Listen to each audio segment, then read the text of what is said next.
Ka-real POV. Kahit kailan tinik sa lalamunan kong chef na yan. Kapag ako napuno sa kanya, ipapakulam ko na siya. Napailing ako sa kaibigan ko si Neri. Kanina pa ito nag-ohramentado dahil kay Chef Zaf. Si Chef naman palagi kasing napupunang gawa ni Neri. Narito kami ngayon sa Cebu. Nag-sponsor ako sa kumpanya ni Chef para sa mga baguhang pastry chef na makikipag-participate sa contest na gaganapin dito. Nung una ayaw kong payagan ni Lennon na sumama dito lalo na't kasama si Chef Zaf. Pero kalaunan ni pumayag din ito. Hindi kasi ako nito matiis. No more time alone with him, Queen. Bilin pa nito. Napangiti ako sa kilig. May lakad ito ngayon pero pinili nitong samahan ako dito. Lumingon ako kung saan ito nakaupo kasamang mga tauhan nito. Hiwalay kasing upuan nito sa aming mga nakaparticipate sa contest. Sumali din kasi ako. Humawak ako sa balakang na maramdamang naiihi ako. Samahan na kita. Alok ni Maginda. Umiling ako. Hindi na. Malapit lang naman ang restroom, saka siguradong sasamahan ako ni Manang. Kasama din kasi namin si Manang sa lakad namin ngayon. Ayaw nito na magpaiwan. Ganito na ito simula nang magbuntis ako. Bago pa ako makalayo'y sumunod na si Manang sa akin. Pagkatapos ko umihi dumiretso ako sa salamin para sipatin ang sarili ko. Manang, para pong nangangamatis ang ilong ko. Napanghuso ako. Nang tumawa to, Madam, natural sa buntis yan. Buti nga sa'yo ilong lang ang nangangamatis. Ang ibang buntis nangingitim ang batok at kilikili. Narinig ko ngayon sa mga nagdadalang tao sa lugar namin. Doon pa nga binabase ng ilan kung babae o lalaki ang anak. Kapag daw blooming, babae daw ang anak. Kapag pumangit, lalaki daw. Dahil malapit na magsimula ang contest ay kinuha ko ng recipe list ko sa bag ko. Pero hindi ko to nakita. Manang, sandali lang po. Kukunin ko yung recipe list ko sa kotse. Baka naiwan ko po doon. Ako nang kukuha para sa iyo, madam. Mungkahi nito. Tumanggi man ako hindi to pumayag, kaya naman naghintay na lang ako dito sa bench na nasa pasilyo. Ang tagal nitong bumalik kaya naman nagtaka ako. Papunta na ako sa parking lot nang masalubong ko to. Kumunot ang aking noo na mapansing namumutla to. Para ito nakakita ng multo nang makita ako. Madam, hindi to mapakali at para may gustong sabihin. Nag-alala tuloy ako. Manang, masama na naman bang pakiramdam mo? Madalas kasing sumasakit ang katawan nito pero mukhang malubha ngayon dahil kitang-kita ko ang pamumutla nito. Ayos lang ako, madam. May pilit ng ngiting tugon nito. Manang naman kung hindi magandang pakaramdam mo, sabihin mo para madala ka kaagad namin sa ospital. Palagi nitong sinasabi na ayos lang ito kahit na hindi naman. Nabanggit kasi ni Inday na natatakot si Manang na paalisin ako ito't palitan ng bago dahil may edad na ito. Bumuntong hininga ako. Naisip ko man yun hindi ko gagawin. Sanay kasi ako kay Manang, saka ito lang ang pinagkakatiwalaan ko, bukod kay Jake. Humawak to sa ulo. Ang totoo, hindi magandang pakiramdam ko, madam. Inalalayan ko to't muntikan na itong mabuwal. Sandali lang ho at tatawagin ko si Jake. Pagkatapos kong alalayang umupo ito yung malis kaagad ako pero hindi pa ako nakakalayo na maramdaman ng pagyakap sa akin ni Lennon. What's wrong, Queen? Tanong nitong mapansin na balisa ako. Si Manang kasi, hindi magandang pakaramdam, kailangan siyang dalhin sa ospital. Ang tauhan ko nang bahala sa kanya, umiling ako. Ayoko, Lennon, sasama ako para malaman kong kalagayan niya.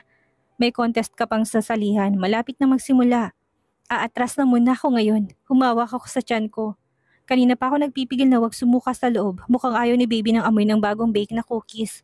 Napatawa to sa sinabi ko. Mukhang hindi alam ni baby na mahilig ang mami niya sa amoy nun. Hinaplos nitong tiyan ko bago ako inalikan sa noo. Alright, let's go to the hospital then. Sumenyas to kay Jake para ihanda ang sasakyan. Pagkatapos magpaalam kina Chef Zaf at Neri ay umalis na kami. Nang balikan namin si Manang sa pwesto nito nagtaka ko dahil hindi ko na to naabutan. Sandali lang, Lennon, ha? Pupuntahan ko lang siya sa restroom. Baka nandun siya. Gusto pa sana nitong sumama pero pinigilan ko. Malapit lang naman ang restroom. Tama nga ako nasa restroom si Manang. Naabutan ko tong namumutla pa rin at hindi mapalagay. Nang makita ko nito nilapitan ako at hinawakan sa kamay. Madam, mabuti siguro kung bumalik na tayo kagad ng Manila. Doon na lang ako magpapa-check up. Ang mahalagay makaalis tayo dito. Manang, hindi pwede.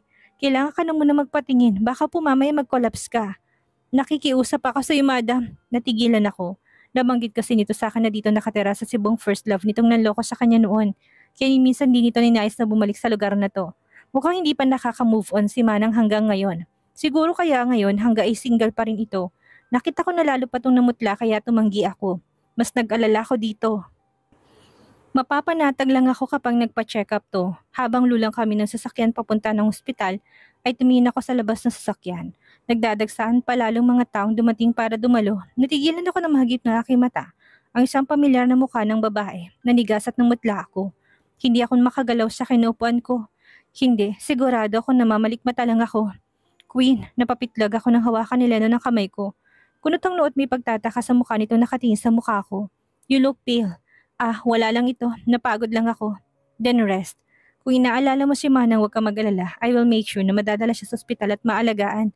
Kapag nalaman niya na napagod ka at hindi nakapahinga, dahil sa kanya sigurado kung mapapagalitan ka niya. Sige. Pagdating namin sa Hanson Hotel na pag-aari ng asawa ko kung saan kami tumutuling ngayon, agad ako nagkulong sa kwarto namin. Ayaw sana akong iwan ni Lennon kung hindi ko pa sinabing mapapanatag lang ako kapag kasama siya sa ospital kung saan nadadalhin si Manang. Imposible, sigurado ako namamalikmata lang ako. Tama, namamalikmata lang ako. Patay na si Maginda kaya malabo na siyang nakita ko kanina. Tumingin ako sa kamay ko na mamawis at nanginginig ito. Nalalamig ang buong katawan ko. Alam kong patay na si Maginda at imposibleng siyang nakita ko. Kaya bakit natatakot ako ng ganito? Dahil ba alam ko sa sarili ko na isa akong huwad? Na hindi sa akin na mukha't buhay na ito at nangihiram lang ako sa patay? Konsensya ko bang may gawa nito?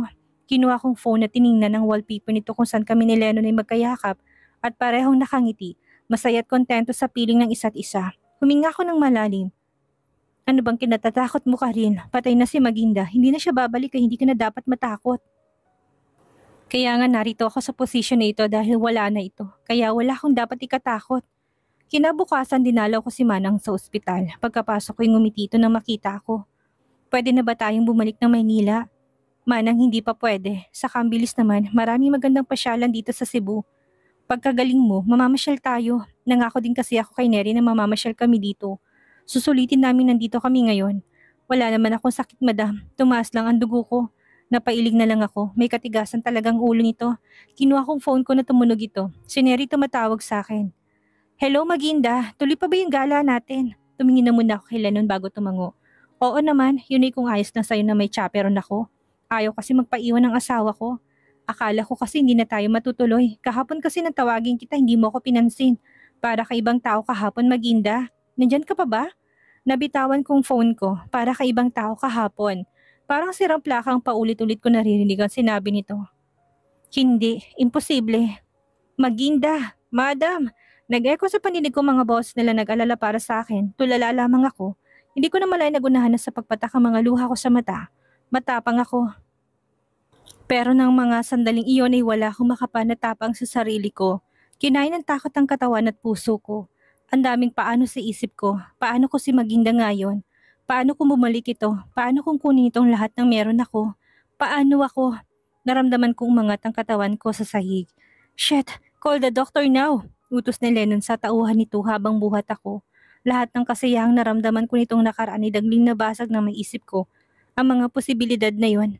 Ayoko mawala ang lahat ng meron ako. Hindi ako papayag na mawala ang lahat ng meron ako. Is she okay?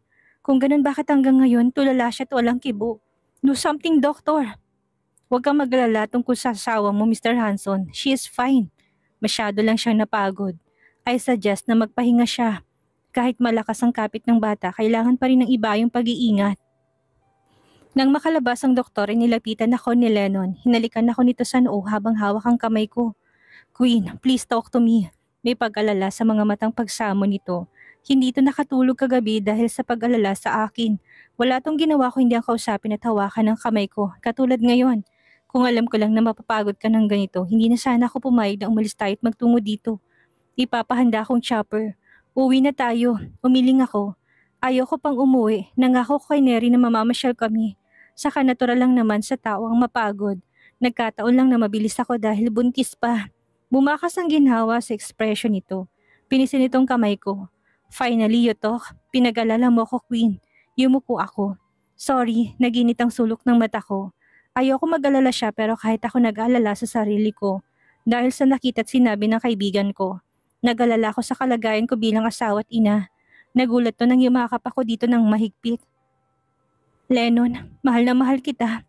Please, mangako sa akin na hindi mo ko iiwan kahit na anong mangyari. Dahil kapag nangyari yon, hindi ko kakayanin. Mahal na mahal kong asawa ko. Hindi ko kakayanin kapag nawala siya sa akin. Sila ng anak kong buhay ko. Lumayo ito't sinapo ang pisngi ko. Malamlang ang matang tumingin ito sa mata ko. I love you, Queen. Kahit kailan hindi sumagi sa isip ko na iwan kayo ng ating anak. Pinatakan ito ng halik ang noo ko at labi ko. Magpahinga na kayo ni baby. Buong magdamag na yumakap ako kay Lennon. At hindi bumitiw. Inayos ko ang suot kong mask at sombrero. Nang masiguro ko hindi ako nakilala sa suot ko'y napangiti ako. Aalis ako ngayon nang hindi alam ng asawa ko. Wala namang magagawang pag-iyak ko. Hindi nun maalis ang takot at pag-aalala ko. Nakapag-desisyon na ako. Aayusin kong problema ko. Alisin kong balakid sa landas ko't buhay namin ng anak ko. Hindi ako mauupo lang at hihintayin na mawasak ang pamilya ko. Ako mismo nga ayos nito. Hindi ko alam kung paano nangyari na buhay si Maginda. Masaya man ako na buhay ang kaibigan ko, pero mas nangingibabaw ang takot sa puso ko para sa amin ng anak ko. Nagkaroon ng emergency meeting ngayon sa Lennon dito sa Cebu. Ang alam nito'y aalis ako kasama si Neri pero ibang plano ko. Tinawag ko mapagkatiwalaan kong mga tauhan. Meron ako mga tapat na tauhan. Kinuha ko sila para magsilbi sa akin at gumawa ng mga utos ko. Si Mario ang mga naghanap ng mga tauhan na ito sa akin. Hello, nasan ka na? Nandito na ako, ma'am. Hihintayin kita dito. Sige. Pagkababa ko ng tawag ay pinaliko kong driver sa isang coffee shop. Bumaling ako sa mga tauhan ko. Iligaw niyong tauhan ng asawa ko. Hindi niya pwedeng malamang nandito ako at nakipagkita sa kaibigan ko. Masusunod, madam. Nang makaalis ang sasakyan, ay dali-dali akong pumasok sa loob. Kumuway si Mario sa akin na makita ako. Nagawa mo bang pinapagawa ko? Tumango ito't nilapag ang mga papeles sa harapan ko. Hetong nalaman ko tungkol sa kanya. Kalilipat niya lang dito sa Cebu 5 months ago. Wala siyang ibang kasama maliban sa tiyahin at tiyuhin niya. Ang nakapagtataka, wala akong mahalungkat bukod sa mga to, madam. Wala akong matrace na ipapabukod sa mga impormasyon na ito. Simula nang dalhin ko noon si Mario sa ospital ay naging magkaibigan kaming dalawa. Kasama ito sa katulong ko na mapahuli sina Charlotte at Joros. Bukod kay Manang at Neri, tininan kong picture ng babaeng kamukhang kamukha ko. Nanginig ang kamay ko nang mabasa ang pangalan nito. Maginda. Tumango si Mario. Oo, Maginda din ang pangalan niya at Agos din ang apelido niya. Nataranta to ng mangilid ng luha ko. Huwag kang mag-alala, ma'am. Sigurado ako na mapaparusahan siya ni Mr. Hanson sa pag-impersonate niya sa inyo. Mali ka, Mario. Putol ko sa kanya. Muli na namang nangilid ang luha ko. Ako ang nag-impersonate sa kanya at hindi siya. Sa aming dalawa, ako ang peket magpapanggap. Humagulhul ako. Hindi ko pa dapat sinabi yun pero sakal na ako at hindi makahinga. Gusto ko makahanap ng kakampi. Bilang si Carol at hindi si Maginda. Nakakasama na mag-isa na hindi nakilala ng lahat. Ma'am, Mario, hindi ko na alam ang gagawin ko. Natatakot ako. Ang babae niyan, siya si Maginda.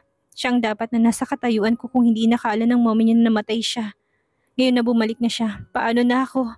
Paano na kami ng anak ko? Maisip ko pa lang na mawawala ng amang anak ko ay sumisikip ng dibdib ko. No, hindi ko kaya yon. Hindi to nakapagsalita at nakatingin lang sa akin na awang ang labi. Hindi inaasahan ang pag-amin na narinig mula sa akin. Yumuko ko't mapait na nagsalita. Naintindihan ko kung hindi mo na ako tutulungan ngayon. Pasensya ka na. Wala lang talaga akong malapitan. Wala kahit isa. Nalagay ng buhay nito sa panganib noon. Kung tutulungan ako nito at mabuko kami, baka tuloy na malagay sa panganib ang buhay nito. Kaya naintindihan ko kung hindi ako makahingi ng tulong sa kanya. Kay Mami Nora, gusto ko sanang humingi ng tulong pero anak niya si Maginda. Kapag nalaman niya buhay ang anak niya, hindi kami ng anak kong pipiliin niya. Oo, masama. Kaibigan ko si Maginda at siya dapat ang nasa posisyon ko. Pero hindi ko kayang isukong buhay na meron ako lalo na't ngayon ay buntis ako. Saka hindi naman niya mahal si Lennon. Kaya kahit masama ang gagawin ko, ipipiliin ko kung anong makakabuti sa amin na anak ko. Tumulo na naman ang luha ko. Alam kong kasusuklaman ako ni Lennon kapag nalaman ang gagawin ko. Pero walang ibang tanging paraan para makasama namin siya ng anak ko. Kaya kung kinakailangan itago ko sa kanya habang buhay na hindi ako si Maginda at buhay pang kaibigan ko'y gagawin ko. Lulunukin kong konsensya ko para sa amin ng anak ko. Humawak ako sa tiyan ko. Wala na akong ibang kakampi kundi ang sarili ko. Kailangan ko magpakatatag para sa amin ng anak ko. Aalis na sana ako na magsalita si Mario. Malaki ang utang na loob namin sa inyo, ma'am. Kami ng nanay ko. Ikaw ang dahilan kaya buhay pa ako't nakapagtapos.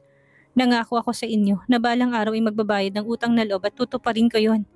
Hindi ko alam kung sino ka ba talaga pero alam ko mabuti kang tao. Nararapat ka ding tulungan. Tumayo ito't pabirong sumaludo pa kahit nahalatang nerbiyos sa mukha. At your service, ma'am. Napaiyak ako habang nakangiti. Salamat, Mario. Salamat. Totoo nga ang kasabihan na kapag gumawa ka ng tulong sa kapwa mo ibabalik sa'yo ito ng doble. May naisip ka na bang plano, ma'am? Umiling ako. Wala pa, Mario. Hindi ko rin alam ang gagawin sa totoo lang. Ano kaya kung ipadukot natin siya at itapon sa dagat? Joke lang, ma'am. Ikaw naman hindi mabiro. Bawi nito na tingnan ko na masama. Ayoko siyang saktan, Mario. Kaibigan ko kasi siya. Nag-iwas ako ng tingin na magulat sa sinabi ko. Mahabang kwento.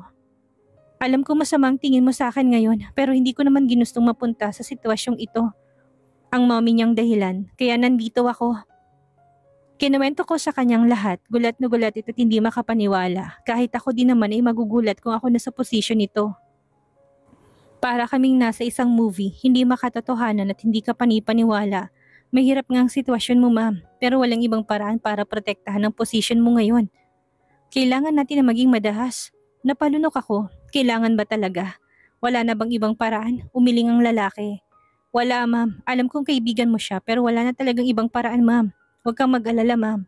Hindi naman natin siya sasaktan. Ang pinaka-the best na paraan na itago siya. Itago? Tumango ito. Kidnapin na lang natin siya at itago, ma'am. Yun ang pinakamagandang paraan ng isip ko. Delikadong gagawin natin, ma'am. Pero wala na tayong ibang choice.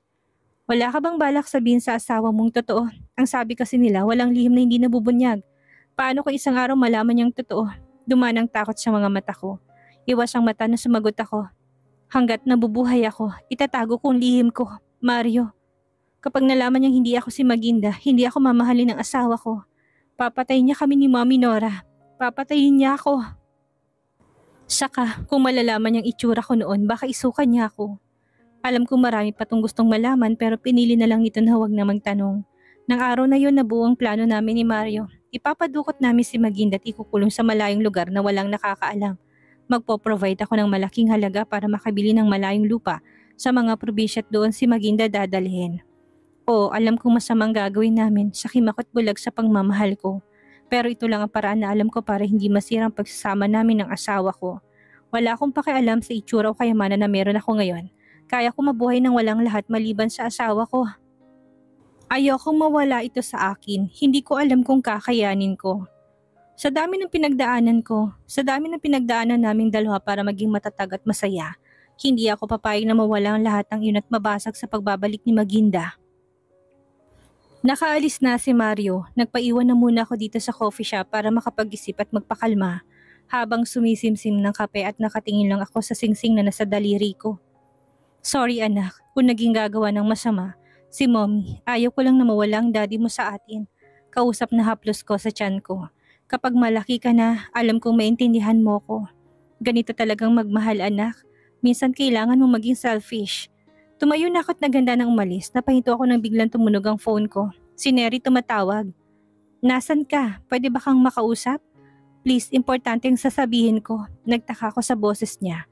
Para itong naninervyos at nag-aalala. May problema kaya to?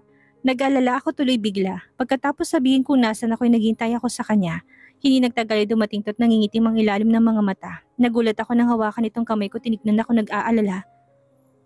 Ano nang plano mo ngayong buhay pa pala siya? May bala ka bang sabihin sa kanilang totoo? Nano yung lalamunan ko? Ano? Bigla nang nalamigan tanong na kaibigan ko't hindi nakahuma. Tama bang hinala ko? Nang tinutukoy nitong buhay si Maginda. Hindi kita maintindihan, Neri. Mabuti pa iaalis na ako. Sa palagay mo ba, hindi ko makikilalang kaibigan ko? Nanlamig ako ng tuluyan, nanigas ako sa aking kinauupuan. Gusto ko tumanggi at sabihin hindi ko alam ang sinasabi niya pero walang boses na lumalabas sa bibig ko.